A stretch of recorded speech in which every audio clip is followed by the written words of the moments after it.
Hello, seventh graders. Good morning. It is Thursday, and as I always give you some sort of an idea of the weather, I'm looking out my window in my office here at home, and it is not looking nice.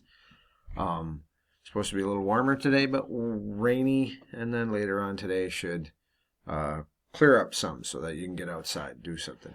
Today, May 14th, we are looking at, so yesterday, first of all, wow, what a great job on the Jamboard. You did such a nice job adding stickies. Some of you got a little creative and thought you'd play around and reorganize stickies, and sounds like some of you even reorganized them together, it was fine as long as you weren't messing with anybody's work.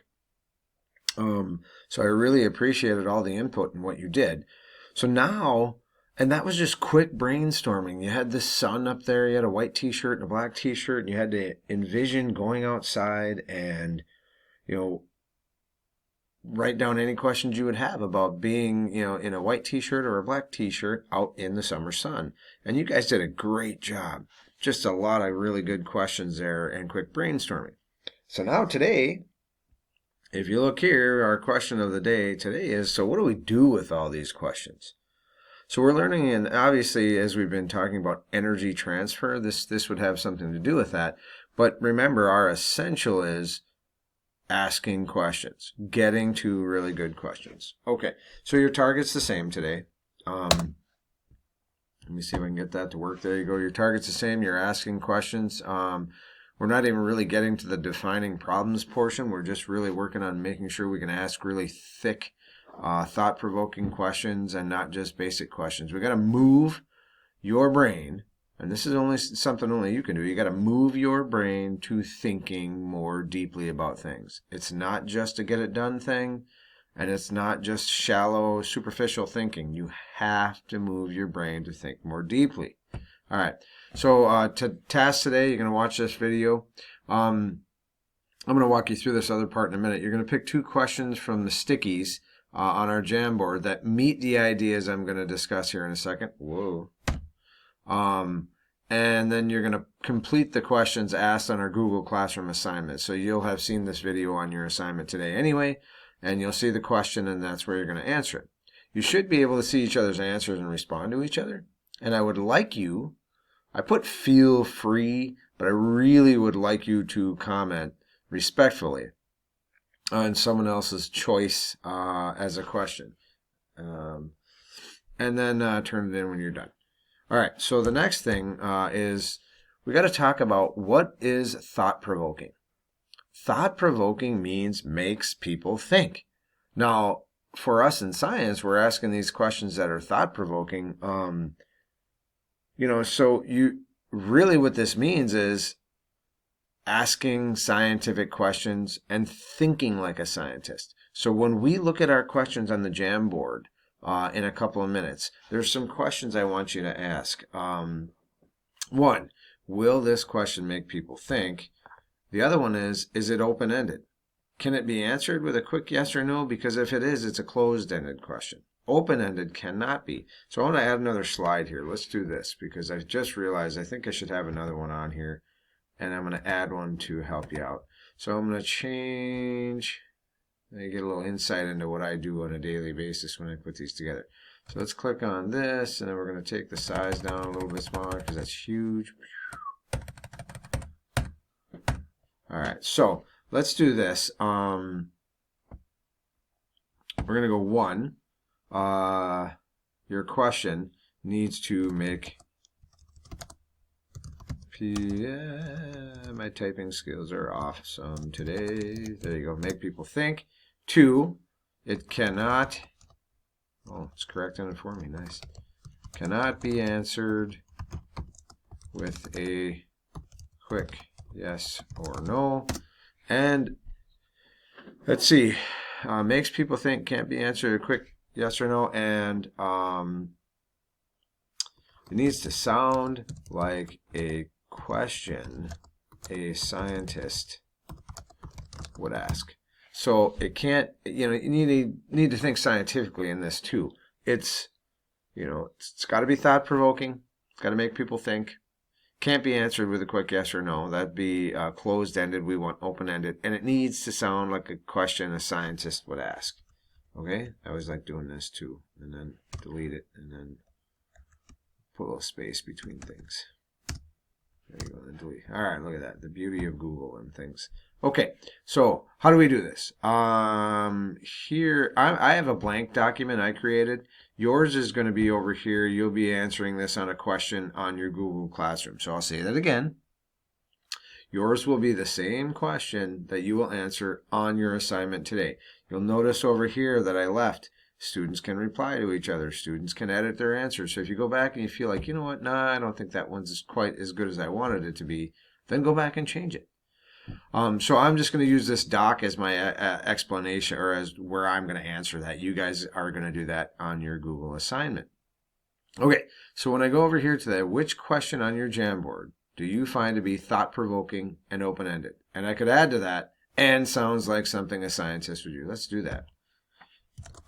And sounds like a question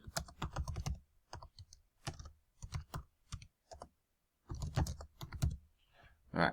It sounds like a question a scientist would ask. So let's go to the questions and take a look. Here is your amazing Jamboard. I'm so proud of you. I even see names on here I haven't heard from in a while, so I'm proud of you guys and happy to see your name as well. Boy, I'm thinking about this. This is taking some time to look through these questions. So you're really going to need, and this is the expectation where you're at home and you've got to, you got to make that choice. Are you going to be the one to take control of this and do what you need to do? So you're going to need to spend about 5 to 10 minutes really looking at these questions. No, I really like one that, it sounds like a simple question, but it really leads to much more of a discussion. It's thought-provoking. Than some of the simple ones. So I'm looking at Drake's question here. If I were to wear the black t-shirt, would I be hotter because it absorbs more heat? If I were to wear the white t-shirt, would I be cooler? Would there be another option if I die in the white one? Now that's interesting. I don't think that last question, Drake's going to work.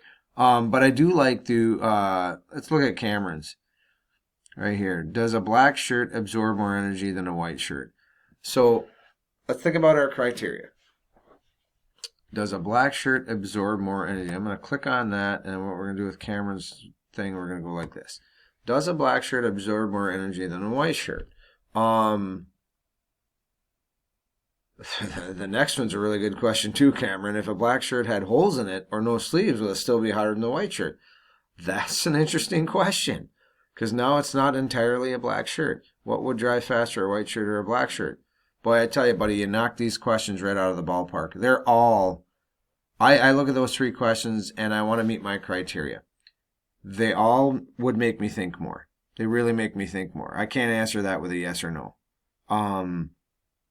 Especially the second one. If a black shirt had holes in it or no sleeves, would it still be hotter than a white shirt? So now we're talking about surface area and absorption. So that's not it's not open, or it's open-ended. It's not a yes or no. It's thought-provoking, and it definitely sounds like a question a scientist would ask.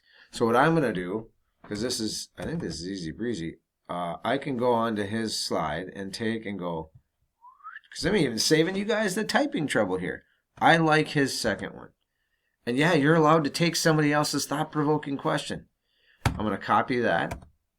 And then I'm going to go to my document. Now for you, you'll copy and you'll go to your answer on your assignment. But I'm going to copy that here and I'm going to go like that. Now, I'm not quite done. If a black shirt had holes in it or no sleeves, will it still be hotter than the white shirt? All right. Is it open-ended? Well, let's start right down my list here. Is it thought-provoking? Yeah, that really makes me think. Do I think I'm going to spend a month thinking about that question? No. But is that a yes or no question?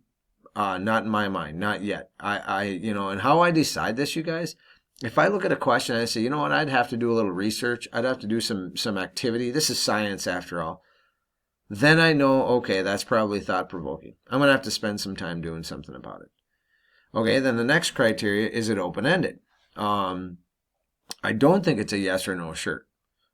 Shirt. A yes or no answer.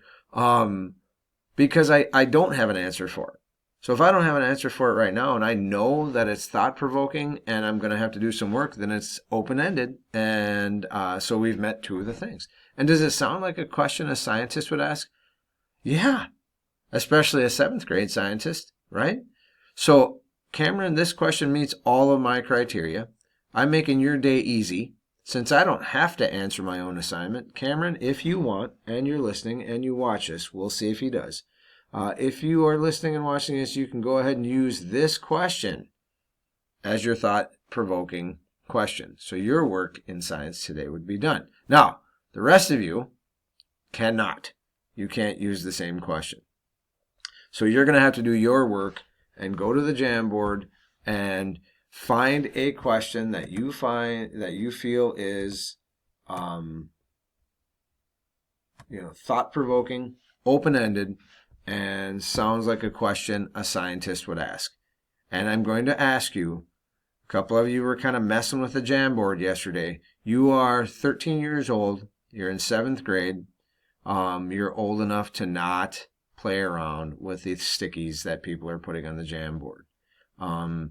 I see what you do on the Jamboard live, so don't mess with it. And a couple of you probably saw me correcting things you were messing with yesterday as you were doing it. Okay, I think that's about as much explanation as you need today. That's a long explanation for a simple task. Spend 5 to 10 minutes looking at the Jamboard. Pick a question you feel is thought-provoking, open-ended, and sounds like a question a scientist would ask. And then go ahead and enter that question on here as your answer. Now, I did give you one thing after you complete that. I want you to take a look at someone else's question and respond to their question.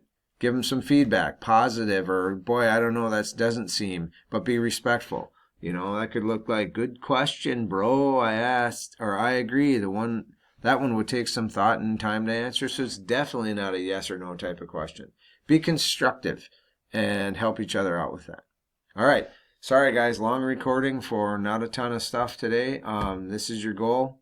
Look at these questions. Figure out which ones are meeting our criteria. Post them. Respond to somebody else. Enjoy the rest of your Thursday. Take care, guys, and we'll talk to you tomorrow.